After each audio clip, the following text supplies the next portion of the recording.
ভাই আসসালামু আলাইকুম। এই রোদে যে শ্রম দিচ্ছ এটা তো খুব ভালো। রাসূলের শিক্ষা করি বলে ভিক্ষা খাবো মেহনত করে কথা বোঝাইছে, শ্রম দিয়ে খাবে হালাল পথে। কিন্তু একটা কথা, ভোট দিতে দিতে বয়সটা শেষ করলেন, এই যে এই দেশের মধ্যে কোনো শান্তি আসতে পারে নাই, পারবে না। ঠিক আছে, আসমান আল্লাহর, জমিন আল্লাহর, আমাদের মানুষ আমরা কোনো আল্লাহর, আইন চলিবে তার। কথা বুঝছেন? এই যে কিছু ইসলামী দল একদাস হচ্ছে, আমার মতো কিছু মুসল্লি আছে না, টুটকি মুসল্লি, নামাজ পড়ি ছাড়ি, এই মুসল্লির মাথা চান্দি গরম হচ্ছে। কথা ঠিক আছে নাকি? খারাপ বললাম?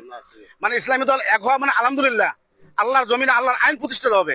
আমার মতো কিছু মুসল্লি আছে মুসলমান, তাদের মাথা চান্দি গরম হচ্ছে। কে জানেন? ভোটের সময় মাল কামাও। এখন ইসলাম দল তো কোনো মাল নাই, টাকা নাই, পয়সা নাই, এখন খামোকার বেড়ামোকার, ভোট দেওয়া খায়, টাকা দেওয়া খায়। কথা বোঝা গেছে? এই কথা আমরা জিজ্ঞেস করলাম। এখন আপনি বিবেচনা করেন, আপনি যদি আল্লাহর হন, আইন কাজ চলবে, আপনি এটা বিবেচনা করবেন। আমি আর কিছু কথা বললাম না। ঠিক আছে, আসসালামু আলাইকুম ওয়া রাহমাতুল্লাহ।